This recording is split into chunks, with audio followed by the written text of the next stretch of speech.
जी, केंद्रीय रस्ते आणि परिवहन मंत्री नितीनजी, राज्यपाल महामहिम कोश्यारीजी, सर्वच व्यासपीठावरील उपस्थित मान्यवर, वारकरी संप्रदायातील साधू संत बांधवांनो भगिनीनो, देवेंद्रजी सॉरी तुमचं नाव घ्यायचं राहिलं, महाराष्ट्रातले विरोधी पक्षनेते आमचे सहकारी देवेंद्रजी, सर्वच उपस्थित मान्यवर बांधवांनो आणि भगिनीनो, नितीनजी एक खरोखर पुण्य काम आपण हाती घेतलेलं आहात आणि आपण काही अपेक्षा व्यक्त केलेल्या आहेत महाराष्ट्र राज्य सरकारकडून. साहजिकच आहे, ही जबाबदारी आपल्या सगळ्यांची आहे. गेले अनेक शतकं ऊन वारा पाऊस रस्त्यातील काटेकुटे खड्डे खळगे यांचा कसलाही विचार न करता आपली परंपरा ही जोपासणारी आपले हे वारकरी, मग त्याच्यातले अनेक साधू संत यांच्या मार्गावरती असलेले सगळे अडथळे दूर करणं हे आपलं कर्तव्य आहे. आणि या कर्तव्यामध्ये आपण पुढाकार घेतलेला आहात आणि मी जाहीर वचन देतो की महाराष्ट्र सरकारकडून कोणतीही कमी आम्ही कोणत्याही पावलावरती राहू देणार नाही. प्रत्येक पावलावरती आम्ही तुमच्या सोबत राहू. या वारीचं दर्शन मी स्वतः घेतलेलं आहे. मी दर्शन घेतलं एवढ्यासाठी म्हणतोय कारण आपल्याला बहुतेक जणांना कल्पना आहे की काही वर्षांपूर्वी मी स्वतः ही वारी आणि त्या वारीची फोटोग्राफी हेलिकॉप्टर मधून केली. मोदी जी सच कहता हूं, जैसे मान लो की एक भक्ती सागर आगे जा रहा है. ते जे काय दृश्य मी पाहिलं आपल्या विठू माऊलीचं विराट दर्शन म्हणजे काय असतं ते दर्शन मला तेव्हा दिसलं. डोळ्यामध्ये मावत नाही, कॅमेरा तर सोडा, कॅमेरा खूप छोटी गोष्ट आहे पण डोळ्यामध्ये मावत नाही. आणि मी मगाशी ऐकत होतो अनेक ठिकाणावरनं या पालख्या येत असतात आणि या पालख्या म्हणजे जणू काही नद्या सागराकडे वाहतायत असंच ते दृश्य असतं. मोठमोठ्या नद्या, छोट्या मोठ्या नद्या या सागराकडे वाहतायत असं ते दृश्य असतं. आणि या नद्या जिथे एकत्र येतात ते पहिलं म्हणजे शेवटचं मोठं रिंगण असतं ते वाखरीचं. नितीनजी, ही गोष्ट आपण एक अत्यंत चांगली केली, अत्यंत चांगला निर्णय केला की वाखरी ते पंढरपूर हा मार्ग सुद्धा मोठा करण्याचा निर्णय घेतला. हा अतिशय महत्वाचा निर्णय, कारण सगळ्या नद्या तिथे येतात आणि तिथेच एक मोठा भक्तिसागर होतो. भक्तिसागरच म्हणायला पाहिजे, दुसरा शब्द मला तरी काय सुचत नाहीये. आणि या पालखीचा थोडासा अनुभव मी पायी सुद्धा घेतलेला आहे. ज्याने हा अनुभव म्हणजे इथे वारकऱ्यांच्या बाबतीत तर काय बोलायचंच नाही, पण खास करून राजकीय नेते आणि इतर शहरी लोकांबद्दल मी म्हणतोय की आपण एका वेगळ्या दुनियेत राहतो, ऐहिक सुखाच्या मागे लागतो, पण हा आपला वारकरी समाज जो आहे तो त्याच्या पलीकडे गेलेला आहे. मी बघितलं, स्वतः बघितलं, थोडं सगळं तर काय पावलं चालता येणं शक्यच नाही, पण थोडासा जो काय त्यांच्यासोबत चालण्याचा प्रयत्न केला, देहभान हरपून म्हणजे काय ह्याचा प्रत्यय तिकडे येतो. अक्षरशः देहभान हरपून हे एकच म्हणजे पाण्याला खळखळाट असतो, पण ह्या भक्तिसागराच्या पाण्याला एक विठू नामाच्या गजराचा एक सुंदर नाद असतो. ते नाद, तो नाद ब्रह्म, त्याच्यामध्ये आपल्याला सुद्धा जोपर्यंत आपण त्याच्यात असतो आपणही देहभान हरपून जातो. रस्ते तर चांगले असलेच पाहिजेत, पण हा जो भक्ती मार्ग आहे त्या मार्गावरून आजपर्यंत आपल्या देशाने वाटचाल केलेली आहे आणि ही वाटचाल पुढे सहजतेने व्हावी याच्यासाठी आज आपण पुढाकार घेतला. त्याच्यावर खरोखर तुम्हाला मनापासून धन्यवाद देतो. असं देशात तर नाही, जगात सुद्धा दुसरं उदाहरण नसेल की लाखो वारकऱ्यांचे चरण स्पर्श ज्याला होतो, असं एकमेव हे उदाहरण असेल, अशी एकमेव ही हा आपला सोहळा असेल की जिकडे पूर्ण कुठून येतात आणि लाखो चरण आपल्या वारकऱ्यांचे लागतात. आणि आपल्यामध्ये एक अशी मान्यता आहे की वारीला जरी जाता आलं नाही तरी जो वारी करून येतो त्याला आल्यानंतर नमस्कार करतो, कारण त्याच्या रूपात आपण विठोबाला बघतो.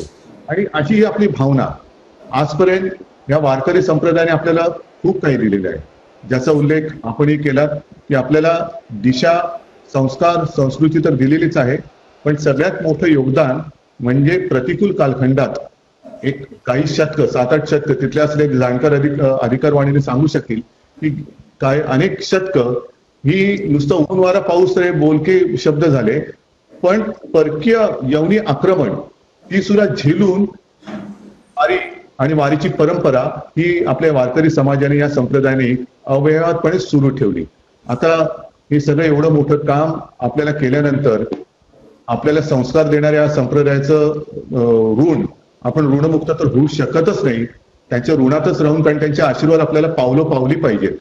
जे आयुष्यभर वारकरी म्हणून पंढरीची वारी करत असतात, त्यांचं आपल्याला प्रत्येक पावली मार्गदर्शन लाभणं हे आपलं मोठं भाग्य आहे. आणि म्हणून जास्त लांबण न लावता या कार्यासाठी स्वतः माननीय पंतप्रधानजींनी पण वेळ दिला.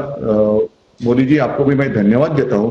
आणि हे काम लवकरात लवकर पूर्ण होण्यासाठी मला खात्री आहे विठू माऊली आशीर्वाद दिल्याशिवाय राहणार नाही. अशी आशीर्वादाची एक वाटचाल, संस्कृतीची वाटचाल ही अधिक सहजतेने व्हावी, त्याच्यासाठी या घेतलेल्या कार्यामध्ये पुन्हा एकदा सांगतो, महाराष्ट्र प्रत्येक पावली आपण राहिल्याशिवाय राहणार नाही. धन्यवाद. जय हिंद, जय महाराष्ट्र. धन्यवाद माननीय श्री उद्धव जी ठाकरे साहब. आज हमारा सौभाग्य है पालकी मार्ग का शुभारंभ और 13 महामार्गों का लोकार्पण ऐसे अनोखे करकमलों द्वारा हो रहा है जिसमें भक्ति और शक्ति का अनोखा संगम है. सेना के सशक्तिकरण की शक्ति और आद्य शंकराचार्य जी के स्थान प्रति भक्ति, ऐसा संगम जिन करकमलों में है वो करकमल है आदरणीय पंतप्रधान नरेंद्र जी मोदी आपके. हम आपसे अनुरोध करते हैं कि रिमोट का बटन दबाकर इस कार्य का आप शुभारंभ करें और शुभारंभ के बाद हम देखेंगे इस परियोजना की एवी फिल्म.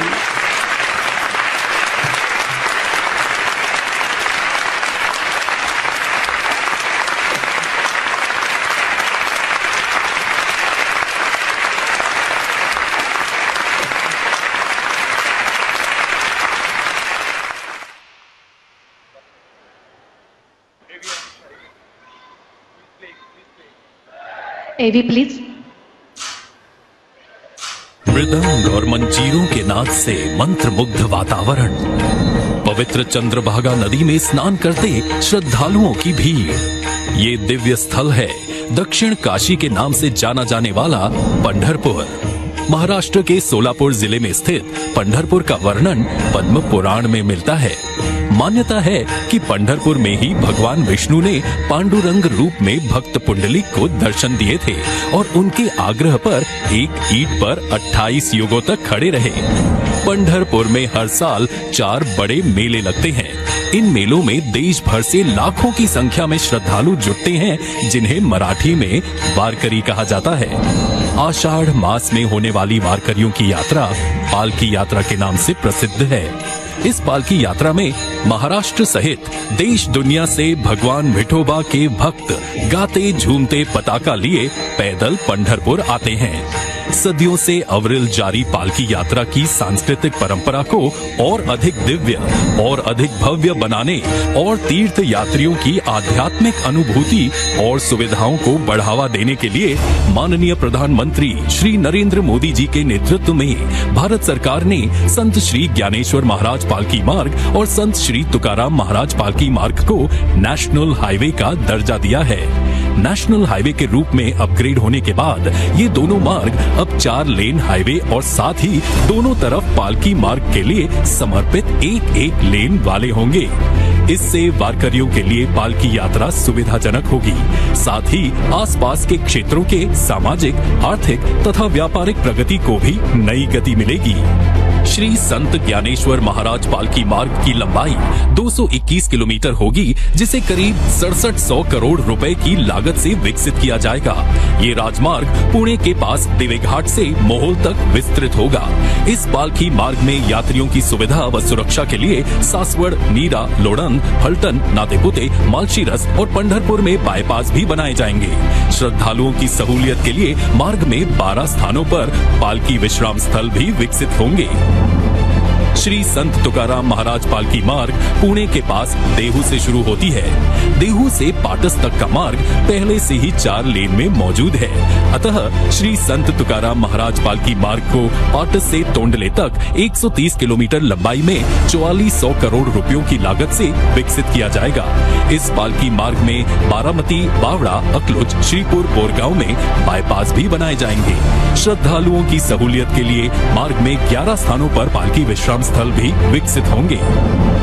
इन दोनों पालकी मार्गों का भूमि पूजन माननीय प्रधानमंत्री श्री नरेंद्र मोदी जी आज कर रहे हैं। इन परियोजनाओं से पुणे से पंढरपुर तक की यात्रा अधिक सुखद, सुरक्षित और सुविधाजनक होगी। रास्तों में जगह जगह लगने वाले जाम से लोगों को मुक्ति मिलेगी। समय और ईंधन की बचत होगी, जिससे प्रदूषण की रोकथाम में भी मदद मिलेगी। आधुनिक राजमार्गों के कारण स्थानीय उपज, उद्यम, कारोबार के लिए नए अवसर बनेंगे। निवेश और रोजगार को प्रोत्साहन मिलेगा और आसपास के क्षेत्रों का सामाजिक आर्थिक विकास भी तीव्र गति से होगा। आज का दिन पंढरपुर और महाराष्ट्र के लिए ऐतिहासिक है, क्योंकि आज पंढरपुर को जोड़ने वाली 1200 करोड़ रुपयों की लागत और 223 किलोमीटर लंबाई की 5 अन्य सड़क परियोजनाओं को भी प्रधानमंत्री जी राष्ट्र को समर्पित कर रहे हैं। पहली परियोजना है भसवड़ पिलव पंढरपुर। इस मार्ग से संत श्री गोंदवले जी महाराज की पालकी जाती है। सातारा जिले को पंढरपुर से जोड़ने वाली ये एक महत्वपूर्ण सड़क है। दूसरी परियोजना है कुर्डुवाड़ी पंढरपुर। इस मार्ग से संत श्री सावता माली जी महाराज की पालकी यात्रा जाती है। ये मार्ग मराठवाड़ा तथा पश्चिम महाराष्ट्र के भक्तों तथा यात्रियों के लिए अत्यंत सुविधाजनक है। तीसरी परियोजना है पंढरपुर सांगोला।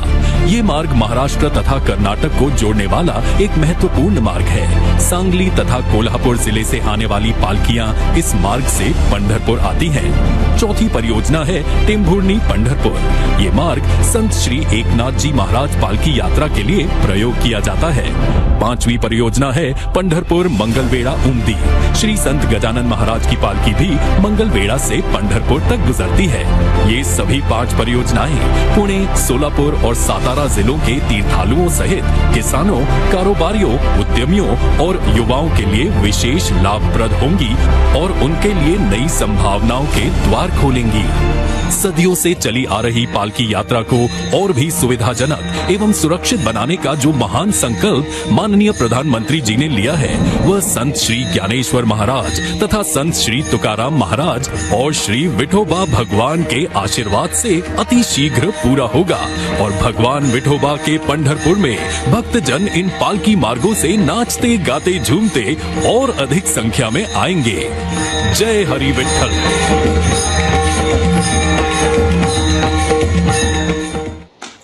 आदरणीय प्रधानमंत्री नरेंद्र जी मोदी, आपसे प्रार्थना है आज के इस पावन अवसर पर अपने शुभ विचारों से हम सभी को अवगत कराए। माननीय प्रधानमंत्री नरेंद्र जी मोदी।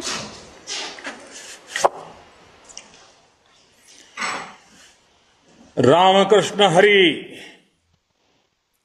रामकृष्ण हरि। कार्यक्रम में हमारे साथ उपस्थित महाराष्ट्र के गवर्नर श्रीमान भगत सिंह कोश्यारी जी, महाराष्ट्र के मुख्यमंत्री श्रीमान उद्धव ठाकरे जी, मंत्रिपरिषद के मेरे साथी श्री नितिन गडकरी जी, मेरे अन्य सहयोगी नारायण राणे जी, राव साहब दानवे जी, रामदास आठवले जी, कपिल पाटिल जी, डॉक्टर भागवत कराड़ जी, doctor Bharti Pawar ji, general VK Singh ji, Maharashtra के उप मुख्यमंत्री श्री अजित पवार जी, महाराष्ट्र विधानसभा में नेता प्रतिपक्ष और मेरे मित्र श्री देवेंद्र फडणवीस जी, लेजिस्लेटिव काउंसिल के चेयरमैन रामराजे नाईक जी, महाराष्ट्र सरकार के सभी सम्मानित मंत्रीगण, संसद में मेरे सहयोगी सांसदगण, महाराष्ट्र के विधायकगण, सभी अन्य जनप्रतिनिधि, यहां हमें आशीर्वाद देने के लिए उपस्थित हमारे सभी पूज्य संतगण और श्रद्धालु साथियों, 2 दिन पहले ईश्वर कृपा से मुझे केदारनाथ में आदि शंकराचार्य जी की पुनर्निर्मित समाधि की सेवा का अवसर मिला और आज भगवान विट्ठल ने अपने नित्य निवास स्थान पंढरपुर में मुझे आप सबके बीच जोड़ दिया। इससे ज्यादा आनंद का, ईश्वरीय कृपा के साक्षात्कार का सौभाग्य और क्या हो सकता है। आदि शंकराचार्य जी ने स्वयं कहा है, महायोग पीठे तटे भीमरथ्याम वरम पुंडरीकाय दातुम मुनिंद्र समागत्य तिष्ठतम आनंद कंदम परब्रह्मलिंगम भजे पांडुरंगम। अर्थात शंकराचार्य जी ने कहा है, पंढरपुर की इस महायोग भूमि में विट्ठल भगवान साक्षात आनंद स्वरूप है। इसलिए पंढरपुर तो आनंद का ही प्रत्यक्ष स्वरूप है और आज तो इसमें सेवा का आनंद भी साथ में जुड़ रहा है। मला अतिशय आनंद होता है की संत ज्ञानोबा माऊली आणि संत तुकोबारांच्या पालखी मार्गाचे आज उद्घाटन होत आहे। वारकऱ्यांना अधिक सुविधा तर मिळणारच आहेत, पण आपण जसे म्हणतो की रस्ते ही विकासाचे द्वार असते, तसे पंढरीकडे जाणारे हे मार्ग भागवत धर्माची पताका आणखी उंच फडविणारे महामार्ग ठरतील। पवित्र मार्गाकडे नेणारे ते महाद्वार ठरेल। साथियों, आज यहां श्री संत ज्ञानेश्वर महाराज पालखी मार्ग और संत तुकाराम महाराज पालखी मार्ग, इसका शिलान्यास हुआ है। श्रीमंत ज्ञानेश्वर महाराज पालखी मार्ग का निर्माण अभी आपने वीडियो में भी देखा है, नितिन जी के भाषण में भी सुना है, 5 चरणों में होगा। और संत तुकाराम महाराज पालखी मार्ग का निर्माण 3 चरणों में पूरा किया जाएगा। इन सभी चरणों में 350 किलोमीटर से ज्यादा लंबाई के हाईवे बनेंगे और इस पर 11,000 करोड़ रुपए से अधिक का खर्च किया जाएगा। इसके सबसे खास बात यह है कि इन हाईवे के दोनों तरफ